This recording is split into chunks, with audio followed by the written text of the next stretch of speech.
mark this occasion, our Hwang Sung-hee sat down with U.S. Congressman 촬스랭글, a Korean War veteran himself, for his views on the war and hopes for the two Koreas going forward. So, Congressman, how do you remember the Korean War? I try not to remember the Korean War.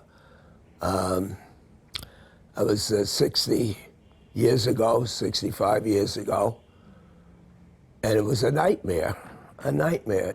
I try not ever to think about the tens of thousands of Koreans, Americans, and people from over 20 countries being killed. But if you talk about stopping communism and the Republic of Korea blossoming to become an anchor of democracy in that area, then I wish the war wasn't necessary. But there's no question that God has been good to Korea in the recovery. You've been honored as a war hero. How has your participation in the Korean War changed you? Having the type of casualties that we had, you wonder, why did we survive with all of the wounded and the deaths that took place? So there's a sense of guilt because the heroes are the people that gave their lives. Their families have changed, and they're not here to see the results of that war. I can never think of a more gracious people than the South Koreans, because wherever I go, there's flowers, there's medals, there's recognition, and I really accept it for those who lost their lives. As a man who fought in the Korean War, how do you assess the current situation of the divided Koreas? How that imaginary line, that 38th parallel, can divide cultures and people with the same blood. I didn't volunteer to say, take me to Korea, I want to get involved in a war. But I did get involved. And I have an investment in Korea, not by choice. And I have an opportunity, not as just a guy on the street saying what a sad story, but a senior man in the Congress, and being able to say to the North Koreans, what's more important than bringing your Korean people together?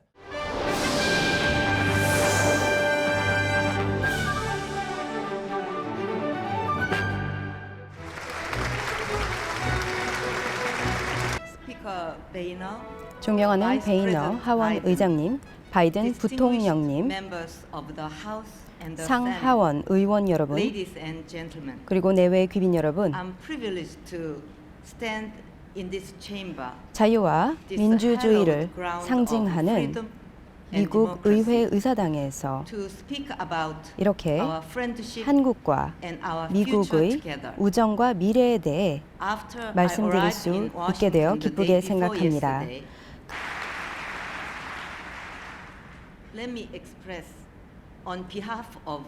대한민국 국민을 대신해서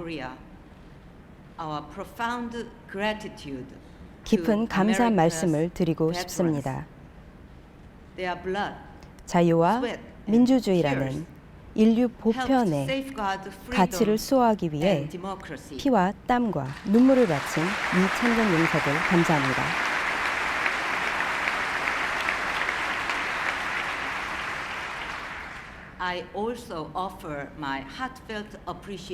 이 자리에 함께 하신 참전 용사 네 분께 감사 말씀을 드리고 싶습니다.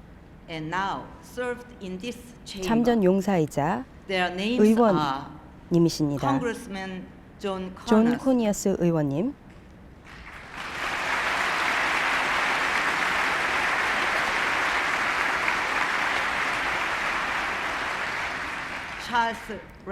촬스랭글 의원님,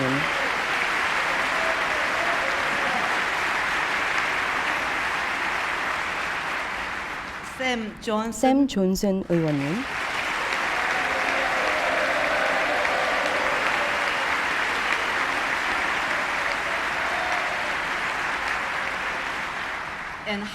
그리고 하워드 코글 의원님,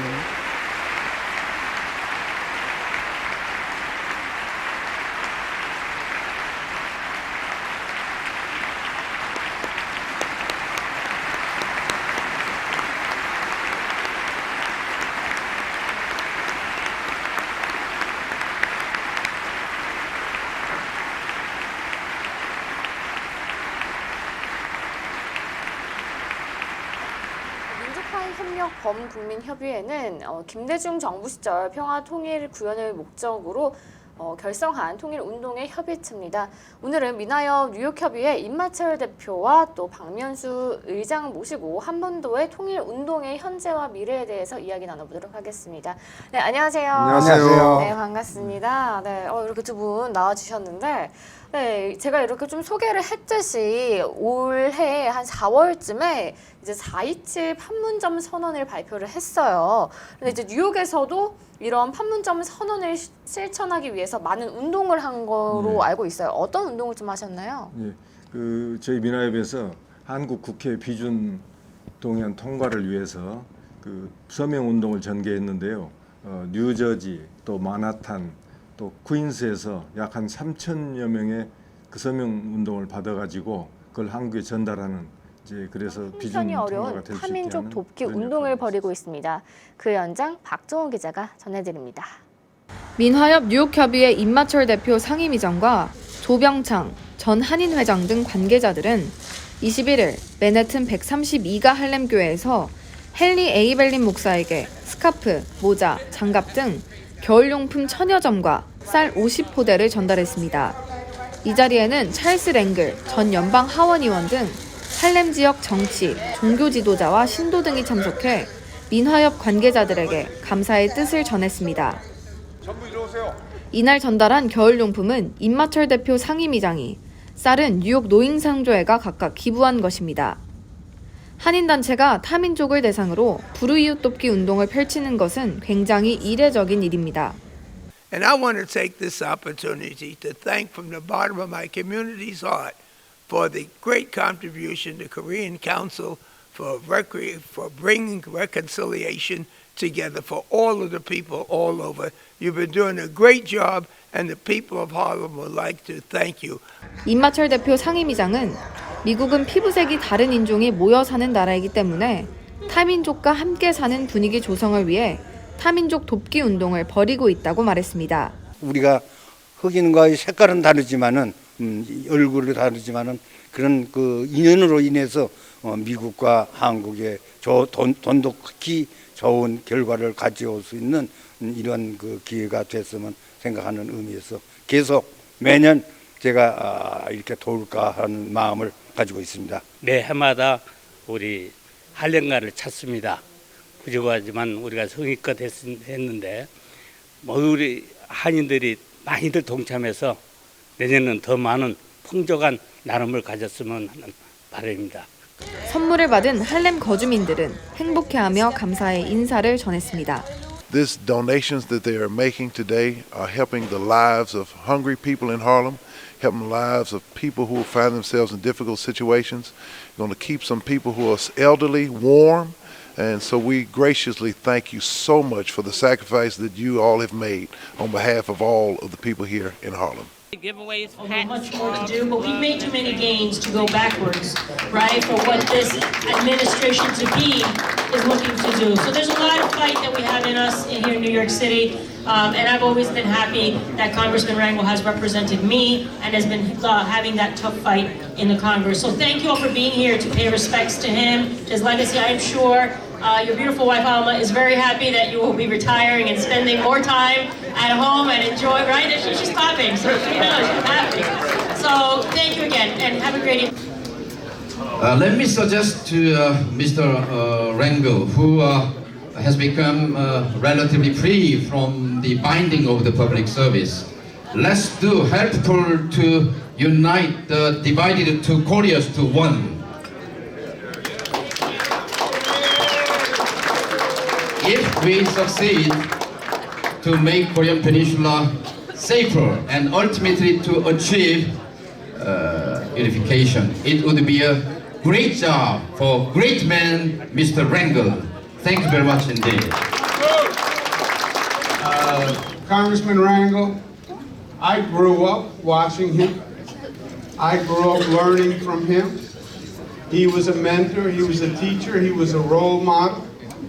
He could be a tough teacher at times, but he was the best. I learned from him here in New York, I learned from him in Washington. The debt that us, quote unquote, young guys have Not that any of us are young guys anymore. But Greg Meeks, Governor Patterson, the lesson, Charlie, that you taught us, the time you took to teach us the lesson, the path that you made, the path that you broke. You know, the Gang of Four, when you made that path, it was much, much harder than anyone who's now walking down that path. The first one down that path, the first one who has to break trail, the first one through the bushes, the first one through the mud, bears all the scars and all the burden. It's a lot easier to go second. Without Congressman Rangel, there is no Greg Meeks. There is no Governor Patterson. I don't know that there's a President Obama without Congressman Charles Rangel.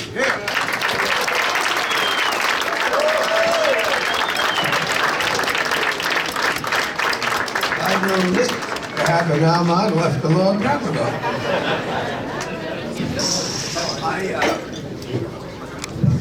Out of respect, I'm going to be forced to be brief. When my brother and I had to go to Albany to be honored by the governor, we were stuck with each other for 2 or 3 hours in a limousine. And Dave and I were talking about getting old. And one of the things that we said that old folks do benefit is that we can tell any story that we want about anybody, and they ain't here to contradict. But because there are just so many parts of my life in this room, I would be tempted to tell some of what is now historic, wonderful stories. And at the time, it was just another day in a wonderful life that God had given me. You know, every time I hear Andrew Cuomo, older people hear his father Mario as well. And I knew him when he was a youngster, when his dad took over. But forget that. When we were able to get the empowerment zone, this little funny guy, he's still around. His name is Giuliani. He was the funniest man in the world, he still is. And after I worked so hard to get the empowerment zone,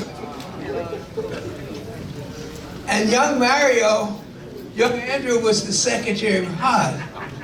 The mayor said, "Wonderful job, Charlie. Now we're going to spread your empowerment zone over the 5 boroughs." Well, I don't want to get involved with Italians. They got enough problem. But when the Secretary of HUD, Andrew Cuomo, sat down with the mayor of the city of New York, you bet your sweet life that empowerment zone was in Harlem, East Harlem, and Washington. Thank you so much.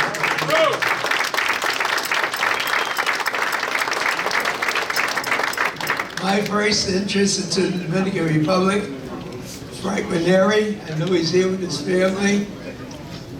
Wow, Punta Cana, and I fell in love with it, and we're still working together. Punta Cana as well as Haiti.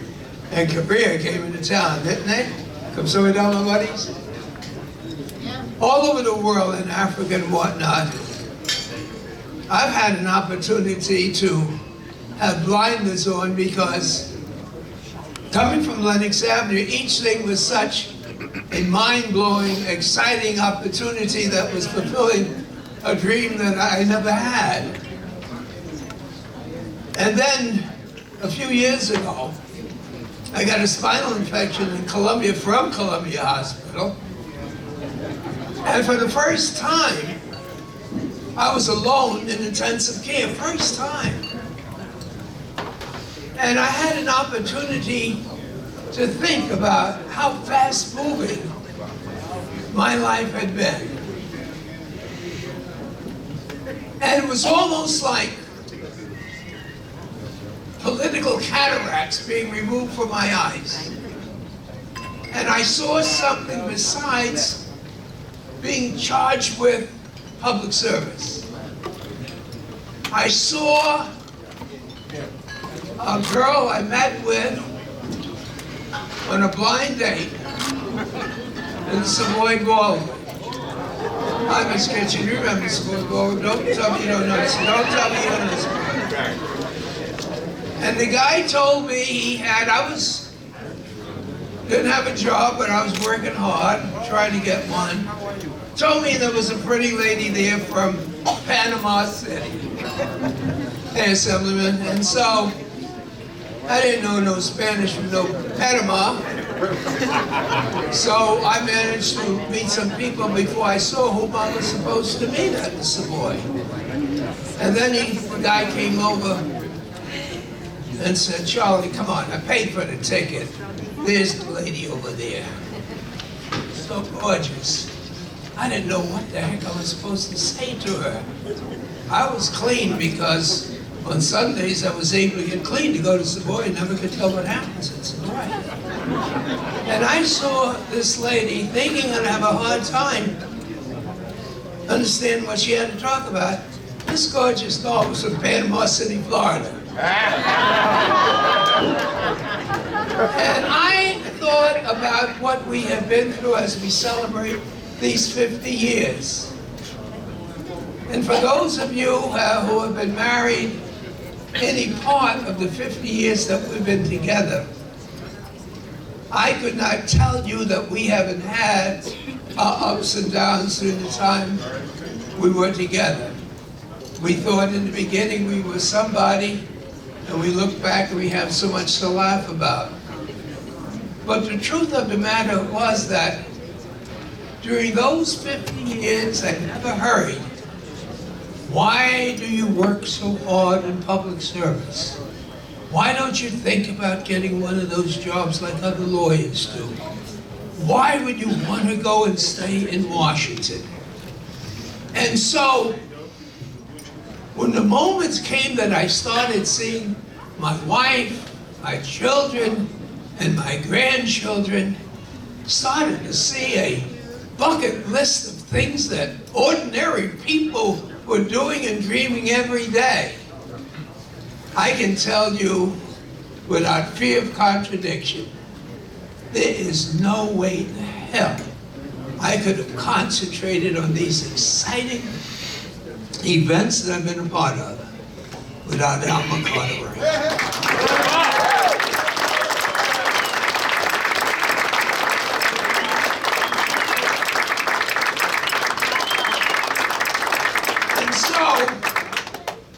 On top of this list, besides children, who is amazed that no matter where they come from, you give these little things love and they give it right back to you.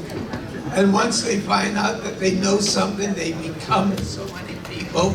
So one way or the other, wherever I go, whatever I'm doing, I will be connected with having the kids of Harlem and places like Harlem to be able to get the opportunity that I did without getting shot up in Korea, because it should be a right. And of course, the first thing I have to do is say, there's Inez, the lioness of Lenox Avenue. Next thing is to make certain, Alma, that when I make these political commitments, it's not just coming from me. These rascals are going to say, and how is Alma doing?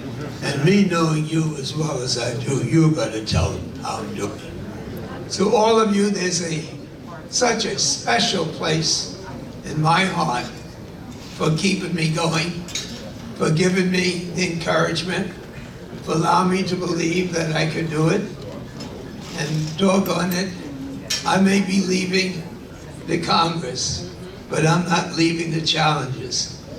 And so this guy here from Trump Towers, You Can Bet Your Sweet Life, is just another challenge that we all have to face. So whether you're involved in slavery, the freedom fight, no matter what you've gone through, this Constitution we have is less than 400 years old.